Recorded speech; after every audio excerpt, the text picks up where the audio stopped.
Video like जरूर कर लीजिए और ऐसे वीडियो लगातार फ्री में पाने के लिए चैनल को तुरंत सब्सक्राइब कर लीजिए और बेल आइकन को जरूर टैप कर लीजिए ताकि आगे भी सारे वीडियो आपको मिलते रहे। यूट्यूब में फॉलो करते हैं तो प्लीज ये वाला फ्री टेलीग्राम चैनल जरूर ज्वाइन कर लीजिएगा। सारे नोटिफिकेशन सारे अपडेट यहीं पे आते हैं, ध्यान रखिए। नमस्कार दोस्तों, स्वागत है आपका स्टडी फॉर एग्जाम्स में। दोस्तों, इस वीडियो में हम लोग 15 जून 2026 का टॉप 20 करंट अफेयर देखेंगे और यह वीडियो आपके आगामी exam UP triple C lower PCS, SARO, UP PCS सहित आगामी जितने भी एग्जाम है आपके, उन सभी के लिए बहुत ज़्यादा महत्वपूर्ण है। तो वही वीडियो शुरू करते हैं और देखते हैं आज का पहला प्रश्न। हम लोग आज का जो पहला प्रश्न है, हालिया गणना के अनुसार तमिलनाडु राज्य के पशु नीलगिरी तहर की आबादी में कितने प्रतिशत की वृद्धि दर्ज की गई है? तो नीलगिरी तहर जो तमिलनाडु का राजकीय पशु है, इसमें अभी जनगणना का रिपोर्ट जारी किया गया है 2026 की, और इसमें जो वृद्धि दर्ज की गई है वह 4.68% की वृद्धि दर्ज की गई है। 2025 में नीलगिरी तहर की जो संख्या थी वह 1304 थी और 2026 में बढ़कर जो है ये 1364 हो गई है। 1364 यानी 4.68% की वृद्धि दर्ज की गई है। और यहाँ से प्रश्न कई बार एग्जाम में पूछा गया है कि नीलगिरी तहर जो है किस राज्य में पाए जाते हैं? तो तमिलनाडु में ही पाए जाते हैं, तो इसका बी ऑप्शन सही है। बढ़ते अगले क्वेश्चन की तरफ। हाल ही में किस देश के दक्षिणी क्षेत्र मिंडानाओ के पास समुद्र में रिएक्टर पैमाने पर 7.8 तीव्रता का एक शक्तिशाली भूकंप दर्ज किया गया है? यह मिंडानाओ जो है यह फिलीपींस का क्षेत्र है और इसी में जो है अभी हाल ही में 7.8 तीव्रता का भूकंप आया था, तो इसका सी ऑप्शन सही है। प्रतिवर्ष विश्व दुग्ध दिवस, वर्ल्ड मिल्क डे किस तिथि को मनाया जाता है प्रतिवर्ष? तो यह 1 जून को मनाया जाता है। 1 जून को विश्व दुग्ध दिवस मनाया जाता है और 2001 में संयुक्त राष्ट्र के खाद्य एवं कृषि संगठन FAO के द्वारा जो है इसे शुरू किया गया था। 2001 में इसकी शुरुआत हुई थी और 1 जून को प्रतिवर्ष मनाया जाता है। हाल ही में वर्ष 2024-25 के लिए संगीत, नृत्य और अन्य प्रदर्शन कलाओं के क्षेत्र से कितने कलाकारों को संगीत नाटक अकादमी पुरस्कार से सम्मानित किया गया है? तो यह जो सम्मान प्राप्त हुआ है 108 कलाकारों को प्रदान किया गया है। संगीत नाटक अकादमी पुरस्कार जो है 108 कलाकारों को प्रदान किया गया है वर्ष 2024-25 के लिए। सी ऑप्शन इसका सही है।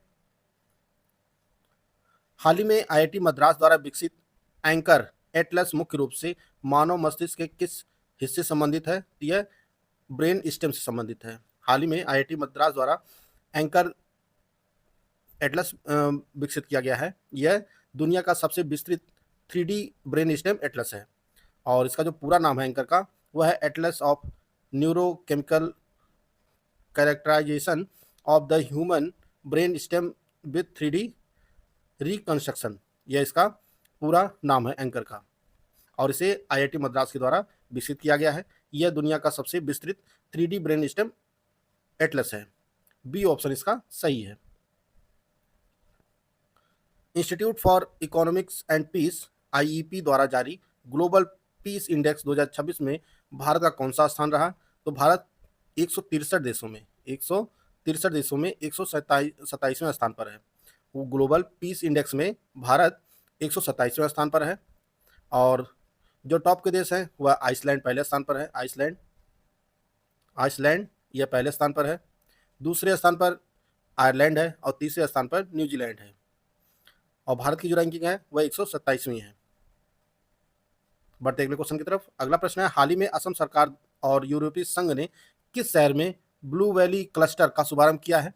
तो यह गुवाहाटी में, असम के गुवाहाटी में ब्लू वैली क्लस्टर का शुभारंभ किया गया है असम सरकार और यूरोपीय संघ के द्वारा।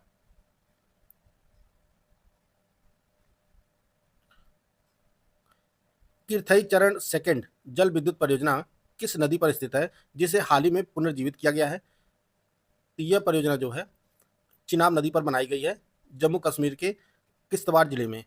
जम्मू कश्मीर के किश्तवाड़ जिले में जो है चिनाब नदी पर किरथई चरण सेकंड जल विद्युत परियोजना इसे स्थापित किया गया है। हाल ही में सेना को स्वदेशी रक्षा प्रौद्योगिकी कंपनी SMPP ने पीस कीपर अग्निवेग, जिसका नाम है, आत्मघाती ड्रोन सौंपे हैं। इस ड्रोन की मारक क्षमता कितना है, तो यह 180 किलोमीटर तक मार सकता है। 180 किलोमीटर तक जो है इसकी मारक क्षमता है और इसे एसएमपीपी ने जो है विकसित किया है और स्वदेशी ड्रोन है यह। और इसका जो नाम है पीस कीपर अग्निवेग इसका नाम है, आत्मघाती ड्रोन है यह। इसने जो है भारतीय सेना को ड्रोन सौंपे हैं इस कंपनी ने। 12 जून 2026 को जसपाल राणा का 49 वर्ष की आयु में निधन हो गया। वह किस खेल से संबंधित थे, तो यह शूटिंग से संबंधित थे। शूटिंग खेल के प्रसिद्ध खिलाड़ी थे और जसपाल को 1994 में अर्जुन अवार्ड सम्मानित किया गया था और 1997 में पद्मश्री से सम्मानित किया गया था भारत सरकार के द्वारा। डी ऑप्शन इसका सही है, यह शूटिंग के प्रसिद्ध खिलाड़ी थे जसपाल राणा। हाल ही में किस एरोस्पेस कंपनी ने $75 बिलियन का दुनिया का सबसे बड़ा आईपीओ जारी कर ऐतिहासिक रिकॉर्ड बनाया है, तो यह जो आईपीओ जारी किया गया है यह स्पेस एक्स के द्वारा जारी किया गया है। एलन मस्क की कंपनी स्पेस एक्स ने जो है $75 बिलियन का दुनिया का सबसे बड़ा आईपीओ जारी किया है। सी ऑप्शन इसका सही है। हाल ही में अंतर्राष्ट्रीय क्रिकेट से संन्यास की घोषणा करने वाले महान खिलाड़ी केन विलियमसन का संबंध किस देश से है, तो यह प्रसिद्ध न्यूजीलैंड के क्रिकेटर हैं। दोस्तों, अगर आप UP triple C lower PCS mains 2026 की कंप्लीट तैयारी करना चाहते हैं तो स्टडी फॉर सिविल सर्विसेज का बैच लॉन्च किया गया है। यह बैच दोनों भाषाओं में उपलब्ध है। इसमें आपको लेटेस्ट ट्रेंड एंड पैटर्न के हिसाब से सिर्फ सिलेक्शन वाली तैयारी कराई जाएगी। अगर आप lower PCS mains complete batch with doubt clearance वाला ग्रुप ज्वाइन करना चाहते हैं तो इसके लिए 2400 रुपये फीस रखी गई है। अगर आपने ये बैच ज्वाइन कर लिया है तो आपको कहीं से भी कुछ भी और पढ़ने की जरूरत नहीं है। जितना इसमें मटेरियल दिया जाएगा सिर्फ आपको उतना पढ़ना होगा। इस बैच में लोअर पीसीएस मेंस के न्यू ऑफिशियल सिलेबस के दिए गए सभी टॉपिक पर जो है पूरा स्टडी मटेरियल प्रोवाइड किया जाएगा। आपको रिकॉर्डेड वीडियो के क्लासेस दिए जाएंगे और साथ में 30 टेस्ट सीरीज प्रोवाइड की जाएगी। 30 टेस्ट सीरीज प्रोवाइड की जाएगी जिसमें 20 टॉपिक वाइज होगी, 10 फुल लेंथ टेस्ट होंगे और ये बिल्कुल ऑफिशियल पेपर की तरह होगा। साथ में पेड क्विज में आपको ऐड किया जाएगा जिसमें 2000 कम से कम जो है क्वेश्चन की प्रैक्टिस कराई जाएगी। अगर आप केवल स्टडी मटेरियल वाला ग्रुप ज्वाइन करना चाहते हैं तो इसमें इसके लिए जो फीस रखी गई है वह 700 है। 700 रुपये फीस इसकी है। इसमें आपको सिर्फ स्टडी मटेरियल प्रोवाइड किया जाएगा। अगर आप टेस्ट सीरीज वाला बैच ज्वाइन करना चाहते हैं तो इसके लिए फीस 400 है और इसमें आपको 30 टेस्ट सीरीज प्रोवाइड की जाएगी, 20 टॉपिक वाइज और 10 फुल लेंथ टेस्ट दिए जाएंगे। केवल पेड क्विज ज्वाइन करना चाहते हैं इसके लिए फीस जो है वह 400 रुपये है और इसमें 2000 क्वेश्चन की जो है आपको प्रैक्टिस कराई जाएगी। इनमें से कोई भी ग्रुप आप ज्वाइन करना चाहते हैं तो हमारा जो ऑफिशियल नंबर है 8564880530 या 7523864455 या 9696066089 इस पर कॉल या व्हाट्सएप करके जानकारी प्राप्त कर सकते हैं।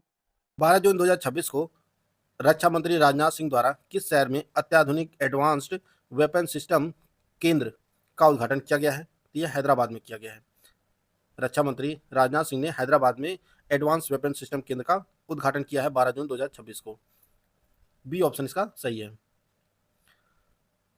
15 जून 2026 को गोवा में आयोजित होने वाले ग्लोबल विंड डे सम्मेलन 2026 की आधिकारिक थीम क्या है, तो यह wind energy from ambition to acceleration, यह इसका थीम है ग्लोबल विंड डे सम्मेलन 2026 की और इसकी मेजबानी जो है गोवा कर रहा है 15 जून 2026 को। ए ऑप्शन इसका सही है। हाल ही में रूसी ग्रैंड सैंड मास्टर कप 2026 का खिताब जीतकर प्रथम भारतीय होने का गौरव किसे प्राप्त हुआ है, तो यह सुदर्शन पटनायक। रूसी ग्रैंड सैंड मास्टर कप 2026 का खिताब जीतने वाले जो है पहले भारतीय बने हैं सुदर्शन पटनायक। डी ऑप्शन इसका सही है।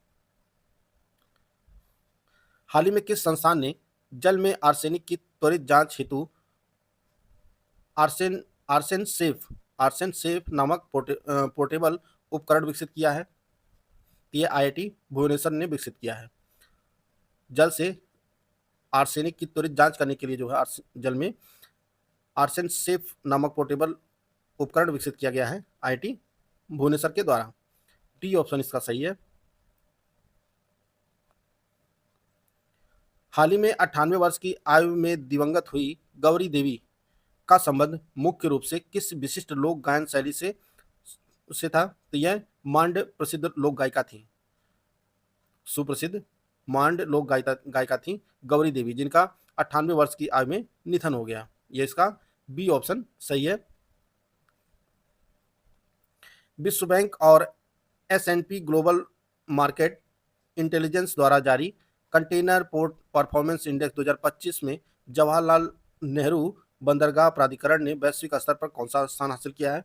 तो जेएनपीए ने 22वां स्थान हासिल किया है वैश्विक स्तर पर। कंटेनर पोर्ट परफॉर्मेंस इंडेक्स 2025 में 22वां स्थान हासिल किया है जवाहरलाल नेहरू बंदरगाह प्राधिकरण ने, और यह नवी मुंबई महाराष्ट्र में स्थित है। बी ऑप्शन इसका सही है। हाल ही में दिनेश त्रिवेदी ने किस पड़ोसी देश में भारत के नए उच्चायुक्त के रूप में पदभार ग्रहण किया है? तो यह दिनेश त्रिवेदी बांग्लादेश में भारत के नए उच्चायुक्त नियुक्त हुए हैं। डी ऑप्शन इसका सही है। प्रतिवर्ष बाल श्रम निषेध दिवस किस तिथि को मनाया जाता है? यह 12 जून को मनाया जाता है। 12 जून को प्रतिवर्ष बाल श्रम निषेध दिवस मनाया जाता है, और इसकी शुरुआत जो है यह 2002 में अंतर्राष्ट्रीय श्रम संगठन के द्वारा इसकी शुरुआत की गई थी। 2002 से प्रतिवर्ष जो है 12 जून को विश्व बाल श्रम निषेध दिवस मनाया जाता है। बी ऑप्शन इसका सही है। तो दोस्तों यह 15 जून 2026 का करंट अफेयर था, जिसको हम लोग कवर कर लिए हैं। पिछले दिन का करंट अफेयर एक बार हम लोग फटाफट रिवाइज कर लेते हैं। जून 2026 में प्रधानमंत्री सुरक्षित मातृत्व अभियान के 10 वर्ष पूरे होने के उपलक्ष्य में कितने रुपए का स्मारक सिक्का जारी किया गया है? तो 75 रुपए का स्मारक सिक्का जारी किया गया है। हाल ही में किस संस्थान ने अगली पीढ़ी की दूरसंचार तकनीक के शोध और विकास हेतु बीएसएनएल के साथ समझौता ज्ञापन पर हस्ताक्षर किया है? तो यह आईआईटी कानपुर और बीएसएनएल के साथ समझौता हुआ है। रक्षा मंत्रालय ने नौसेना हेतु 20 उन्नत ECGNSS जैमर्स की खरीद के लिए किस कंपनी के साथ 449 करोड़ रुपए का अनुबंध किया है? तो यह एकॉर्ड सॉफ्टवेयर एंड सिस्टम के बीच यह समझौता हुआ है। भारतीय सेना में शामिल किया जा रहा C295 ट्रांसपोर्ट एयरक्राफ्ट मुख्य रूप से किस पुराने विमान बेड़े को रिप्लेस करेगा? तो यह एवरो 748 को रिप्लेस करेगा। 12 जून 2026 से शुरू होने वाले 10वें आईसीसी महिला T20 विश्व कप की संयुक्त मेजबानी किन दो देशों के द्वारा की जा रही है? तो यह इंग्लैंड और वेल्स जो है इसकी मेजबानी कर रहे हैं। हाल ही में टाइम पत्रिका द्वारा जारी टाइम 100 स्पोर्ट्स की प्रथम सूची में किस भारतीय महिला क्रिकेटर को स्थान प्राप्त हुआ है? तो यह स्मृति मंदाना को प्राप्त हुआ है। 11 जून 2026 को भारत ने फिलीपींस शरणार्थियों के कल्याण और राहत कार्यों हेतु किस संयुक्त राष्ट्र एजेंसी को $2.5 मिलियन की मदद की घोषणा किया है? तो यह UNRWA को प्रदान किया जाएगा भारत के द्वारा $2.5 मिलियन। हाल ही में तिलहन कृषकों हेतु शुरू की गई भारत की प्रथम देशव्यापी व्हाट्सएप आधारित AI परामर्श सेवा का नाम क्या है? तो यह ऑयल सीड्स किसान मित्र इस सेवा का नाम है। भारत की ब्रिक्स अध्यक्षता 2026 के अंतर्गत 13वें ब्रिक्स शहरीकरण फोरम का आयोजन भारत के किस शहर में किया गया है? तो नई दिल्ली में आयोजित किया गया। जून 2026 में जिनेवा में आयोजित 114वें अंतर्राष्ट्रीय श्रम अधिवेशन के पूर्ण सत्र में भारत का प्रतिनिधित्व किस मंत्री द्वारा किया गया? यह शोभा करंदलाजे के द्वारा किया गया।